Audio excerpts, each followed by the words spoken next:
What's going on, everybody, man? Y'all know what it is. It's your boy Pitts. Pitts and Push Sports Talk Radio. Pitts Sports Zone is going down through the eye of the Tiger. I got myself Pitts, and I got Tiger, of course, a.k.a. Coach Bernard Clark Jr. at Robert Morris University's head football coach. How you doing today, Coach? Good, but not as good as I was last week. No, everything's going well, man. It's just one of those things. You got to get off that, got to get back up on that horse and try to ride again. You know, you got 24 hours to be upset, 24 hours to be happy. So, 24 hours is over. So just trying to keep my mind focused, trying to get ready for this next one. And I apologize because I know the 24 hours passed, but I wanna kind of delve into that game. Absolutely. Into the way it transpired and unfolded, and I'll let you go, and then I'll share some things that I saw there at the game. What you've seen from the team. How they responded to the adversity.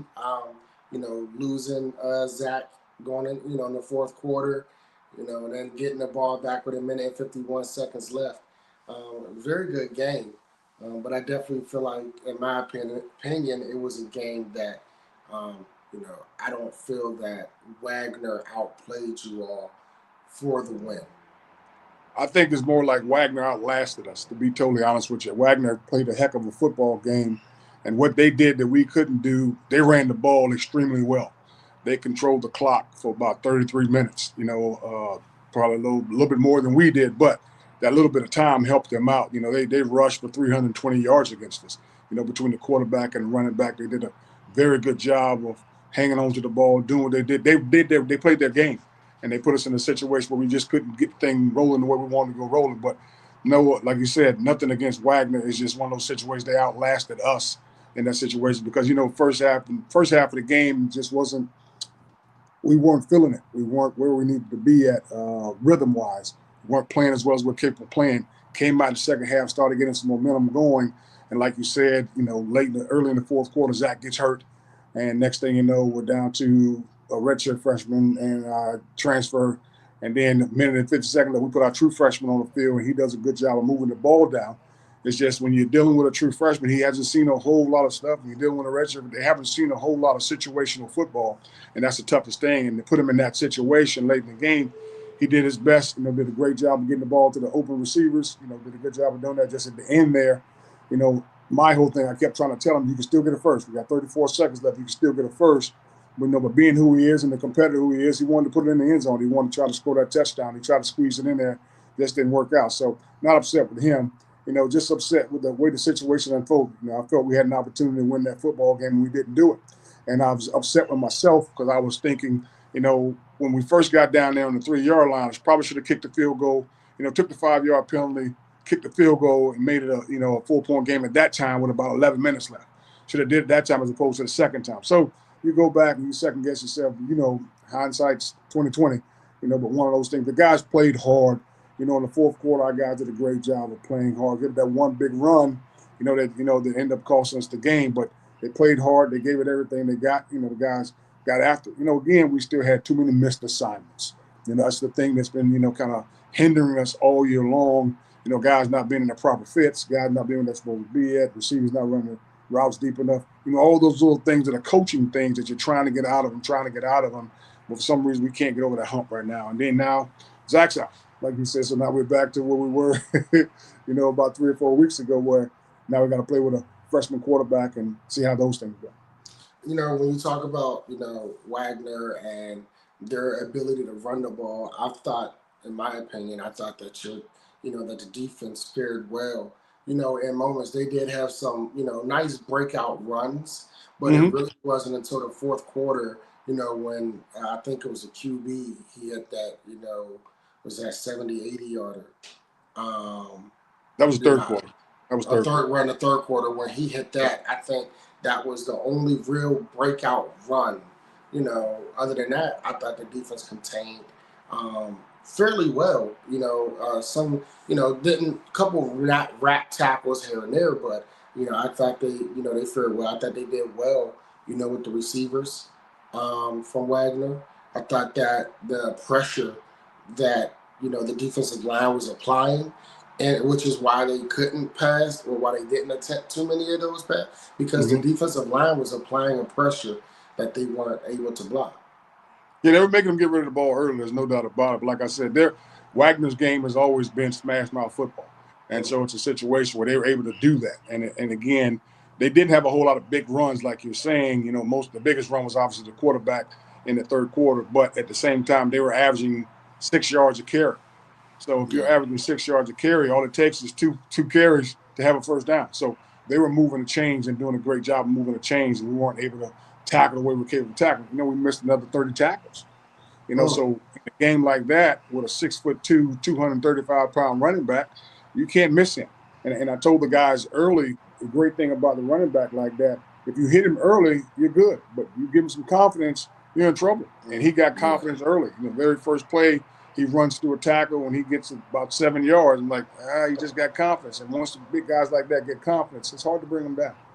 Yeah, especially when he's because not only was he big in stature, but he also had a little bit of elusiveness to him, where Yeah. it was like he was able to get his low center of gravity, his shoulder pads very low for a big Mm-hmm. guy. Yeah, yeah. But again, to me, even with a big guy like that, you don't try to wrap him around legs. One, you get a concussion because he's gonna bring one of those big legs up and hit you in your head. More about you trying to hit him and make sure you hit him up top and make sure you bring him down up top and stuff like that. But again, they did a great job of running their game plan. Coach Tom does an outstanding job there with those guys, and they play hard. They've always played hard. They're in the hunt, just like we were in the hunt. Trying to see what we can do to try to stay within the hunt of being conference champs. You never know what can happen. That's the crazy thing about the NEC, man. Is like 4-point loss here, 3-point loss here, 6-point loss here. It's been kind of crazy. I think the biggest loss we had, not counting Youngstown and West Virginia in our conference, it's been a 12-point loss. We lost by Yeah. 12 points to Central Connecticut in a situation where we missed 2 field goals and an extra point. So that's the other crazy part. So things are just going crazy. But again, everybody's got a chance. Everybody's got a chance to win a game. We just got to go and play hard and do what we're capable of doing. They just outlasted us on Saturday. Wagner did a great job of playing smash mouth football. Then the pair that you know that the running lanes for the offense didn't appear to be as open at times. It seemed like Wagner's defense was definitely collapsing to take the running backs out of the game.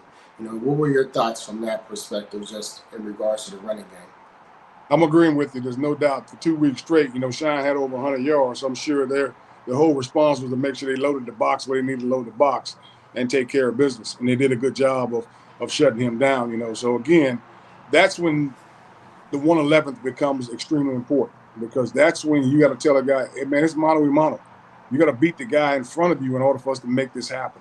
Let Shine have a one-on-one, against a guy trying to tackle him, but we got to make sure everybody else is taken care of. And if you don't take care of everybody else up front, the linebackers and the defensive line and the O-line is driving them off the ball, you're going to have bad days like that. He still had, I think, 89 yards, but it's a situation where he could have had a lot more. Again, we went Yeah. out 111th, but they did a good job of stuffing us.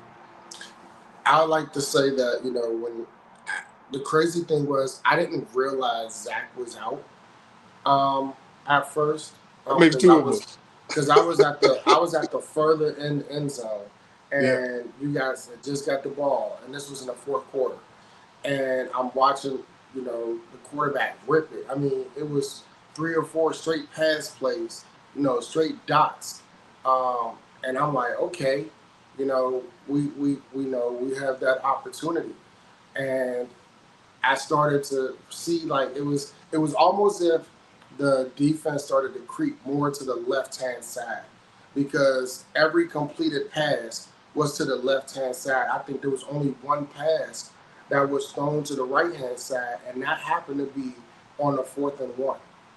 Mm-hmm. I got And you. so it was like, okay, they started to cheat a little bit to the left side when it really started, and then you got a penalty.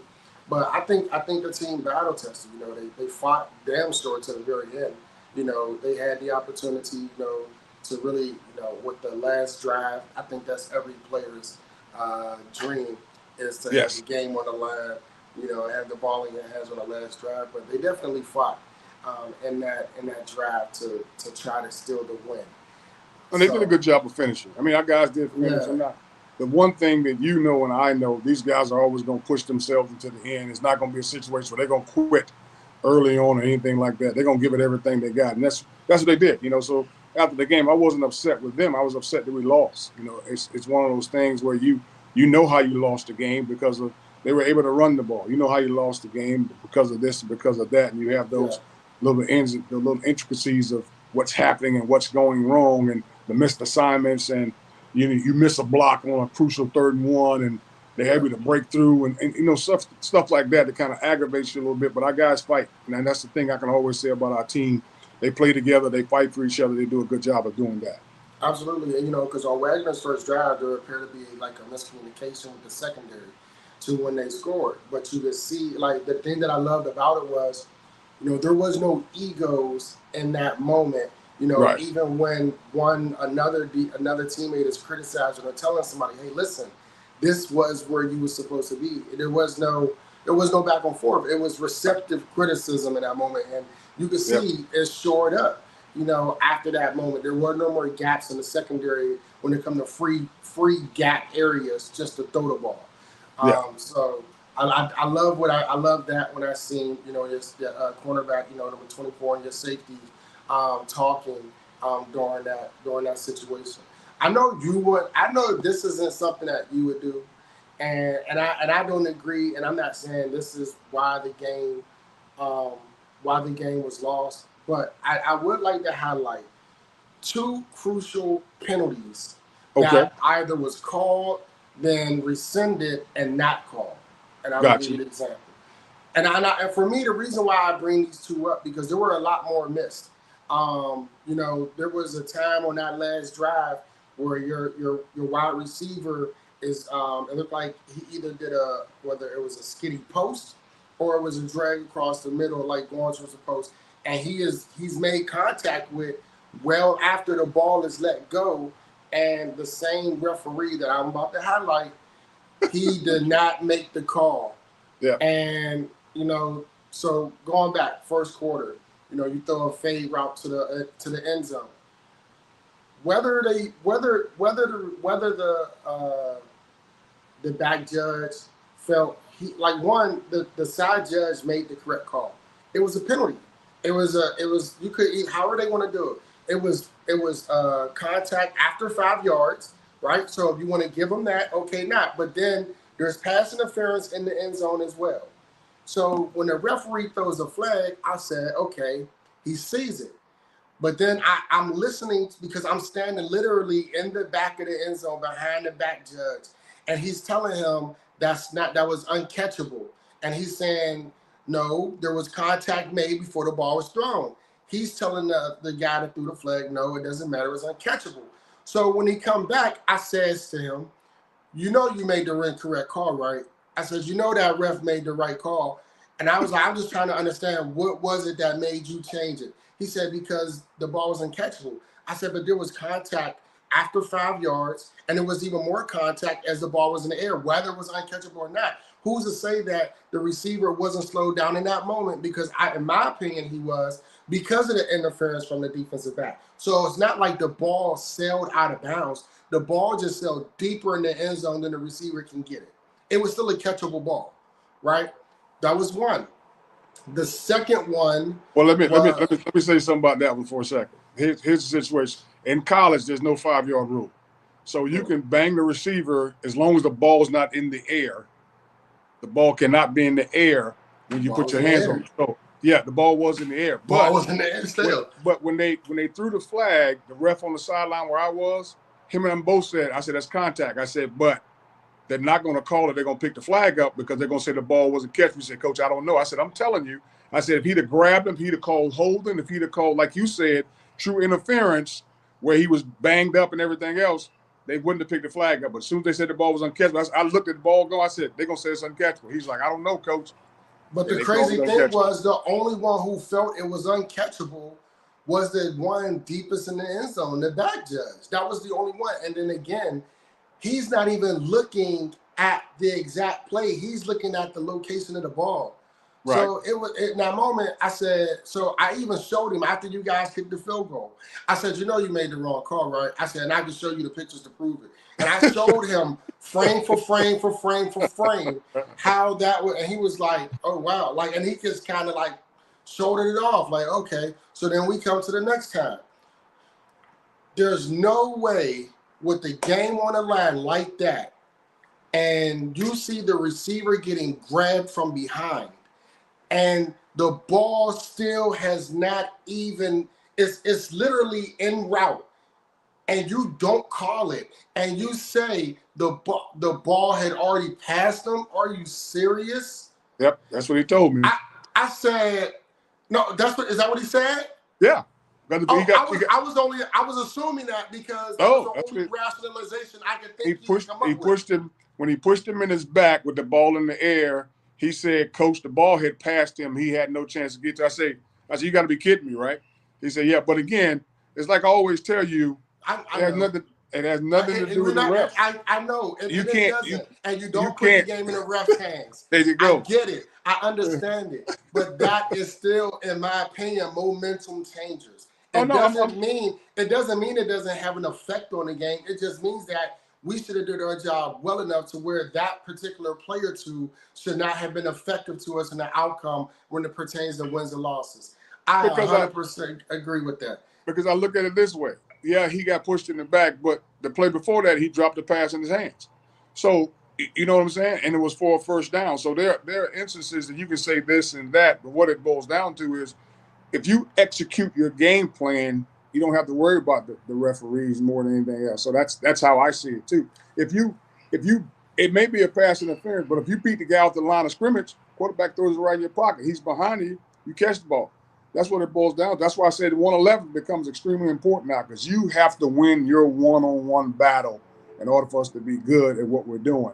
And when you have an opportunity to make a play, you got to make a play. So again, and I get where you're coming from. I totally get it. I'm not saying I wasn't frustrated with what happened, but at the same time, it's like, okay, that didn't matter. If we catch the ball before that never happens. You know, we're calling another play. We're calling a different play. So all those things fall into place. Yeah, I just wanted to get that you know, because I don't talk to referees, you know, often in games because first of all, my question is this, Pitts. Why is he talking to you anyway? I'm like, he should have been like, I ain't got time to talk to you. We gotta worry about the game. Oh no, he was engaged. I know, that's what I'm saying. It was after you guys kicked the field goal. That make a difference. It was during the TV timeout. Why is he engaged with you? Oh yeah, he was engaged. Got nothing to do with it. He was engaged because he sure enough looked at the photo and was like, give me a shoulder shrug. Yeah, man. I said, you know, it's the wrong call, right? You know, and I usually don't because you know some referees be ego tripping. You know, they kick you off. You know, kick you from the back. That's what they're supposed to do. That's what they're supposed to do. They got a job to do. They ain't got time to be talking to you. And I was just letting him know he wasn't doing it too well that day. That's all I was saying. I was like, you missing a lot back here. I'm not a referee, but I can see it. I hear you. Back there telling me, hey, ref, you missing a great game out here. You messing around. You know, and then, yeah, but it is what it is. But you're right. You know, there were other factors to where the game, it didn't have to have an alternate effect because there was always a rebound or there was always a play before it that could have gave a different outcome, as you said, you know, a different 100%. play. Now we're looking at a different set of downs. We're looking at first and down. Now we're probably first and down from the 17, 18-yard line to now where our play selection is different, you know, going into that next play. Understood. And like I said, maybe I should have kicked the field goal. We're on the 3-yard line, but I wasn't expecting to lose Zach either. You know, so that's why we went for it, and that's when Zach got hurt. You know, that's when the situation happened with him. I wasn't expecting to lose him. So we are like, okay, we're going to go for it. We don't get it, cool. We'll keep him down here, put it back down. Zach bunch it and put it in the end zone. We fine. Then next thing you know, we're getting ready to go back out after we stop him. And, oh, man, okay. Okay, we stopped him. Coach Zach's hurt. What do you mean Zach's hurt? You know, his thumb on his throwing hand. It's, you know, I think he sprained some ligaments. The doc was telling me, he said, we haven't checked it out, but he can't grab the ball right now. Oh. And that's what happened. So now you got to go to the redshirt freshman. Now you got to go with Jake. You got to figure out, okay, what can he do in this situation? What can he do in this situation? So all those things come into play. But again, that to me now that goes back to now the O line has to step up. Now the tight end has to step up. Now the receivers, the rest of the core guys around him have to step up now and understand that we have a guy who's been tossed into a moment maybe he wasn't ready for. So we got to Yeah. make sure we're on the same page and get some things done. He did a great job on his own read. He breaks it out, gets the first down, boom, and Yeah. also gets banged. He drives us down the field. We kick a field goal. So he did some positive things. So that was the other thing. So game could go either way. I'm sorry. It You just good? came to my mind. The very last one was on that drive, the last drive, when you have the unnecessary roughness on the quarterback on the Wagner sideline. What Yeah, are they they going didn't to they didn't call it? call it. They didn't And call it. I said, okay, I get it. I get it.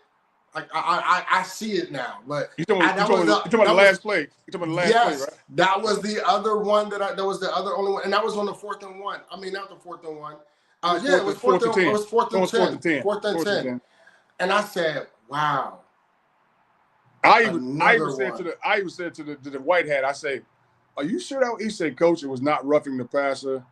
It was a clean hit." I said, "You sure?" He's like, "Yeah." I said, "Okay." I said, "If it's on film, I'm gonna send it to you." I said, "But it wasn't on film. I didn't see it, so I don't really know if it was or wasn't. I just know our guy was down." Dang. Okay, I'm gonna move past it because I hear you you. know, and like I said in this disclaimer, these are my thoughts pertaining to the referees, not coaches. These are my issues with the referees, not coaches. These are my responses to the Yeah, referees, coach. not coaches. Coach don't have no issue with referees. Referees are Yeah. doing what they got a job to do, just like we got a job to do. I just want them to call it. I'm happy when the referees call it both sides. If you're Yeah. doing it both sides, if you're calling pass interference both sides, you're calling holding both sides. If you're not calling making calls both sides, I'm fine with it. Let's just make sure it's consistent. That's Yeah. the only thing. The only thing that's bothered me this year, we had got an unsportsmanlike conduct because they said one of our guys stood over somebody and flexed. And then the Well, very next week, no, this is not this past game, and then the very next week, their guy not only hits our guy, stands over and starts taunting, and they don't throw a flag. I'm like, guys, we got to be consistent. I don't have a problem with you calling a flag on our guy, but we got to be consistent with every referee. Is this a penalty? Is it not a penalty? Is he going to stand over him and you going to call a penalty? Is he going to stand over you? Not going to call a penalty? So I just want to make sure it's consistency. Like I said, I don't get hollering, screaming refs and getting other. That's a waste of time because now your coaches are doing it and your players are doing it.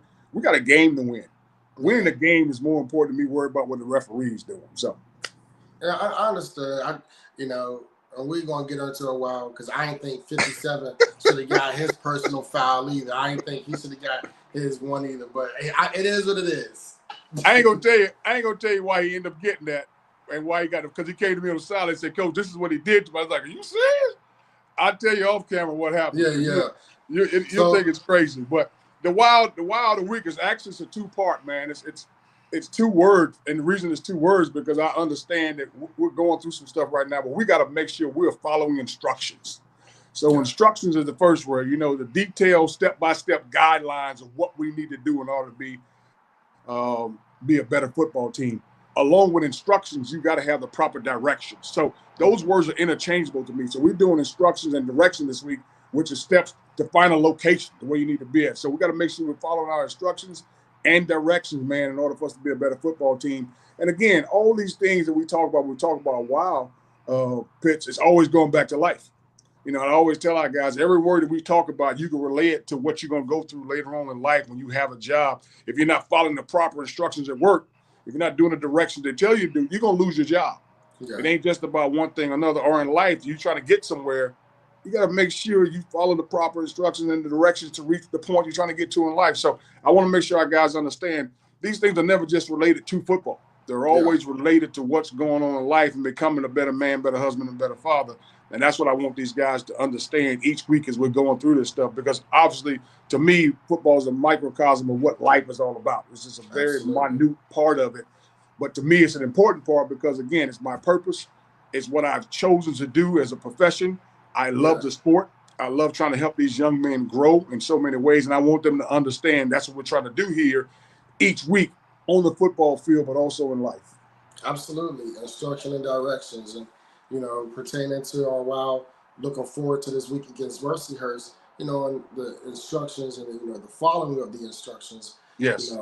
are one that the team can bounce back from last week, and Yep. let's get back on that in that win column this week. What challenges do you think Mercyhurst can present? Not will, but can present. Again, their quarterback does a great job. Their defense is probably the focal point of what's going on. They do a great job of running their offense, and they got running backs that are good. They got receivers that are good. They have a good offense, and they do a sound job of doing what they need to do. And last week they played St. Francis. A minute left. They're down by 5. They drive it right down the field with a minute left, no timeouts. They run an efficient offense, and they punch it in the end zone, and they end up winning the game, 17-15 or 16-15, something like that. So they they're a very efficient offense, and they get after your own defense. They do a real good job. They did the same thing last year we played. We were able to win the game, but at the same time, they don't quit. You got to make sure you got to play 60 minutes. And, we got to go there. It's going to be a day trip. It's a 12 o'clock game. We're going to get down there and get suited and booted, make sure we're doing what we're supposed to do. Hopefully we start fast, play physical, and finish the game. So they're a good football team, a strong football team that's well coached. And we just got to go down there and see if we can get this one and start stacking them a little bit more, try to take care of these last two. Absolutely, and it would be a sweeter, even though everything else leading up to it didn't, go the way that you would have liked or as planned. But hey, it'd be a sweet deal to knock them guys off. Yeah. But first game up, Mercyhurst, not overlooking Mercyhurst, but yeah. No, we ain't overlooking nobody.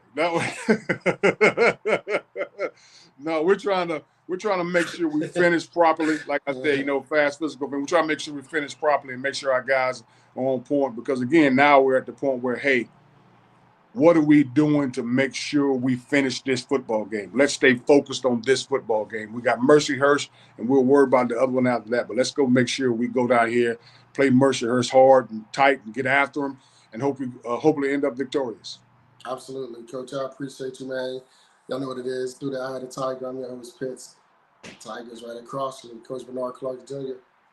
Hey, man, come Saturday, 12 o'clock, man. Let's do what we do. Let's make this happen, and let's go, Bobby Moe. It's not pop when Coach do it. You know what I mean? Let's do it. Man, I appreciate you guys, man, for tuning in with us on Wednesdays. Enjoy the rest of your Wednesday. Enjoy the rest of your week. Let's get it. We'll see you guys Saturday morning. Tune in. Peace.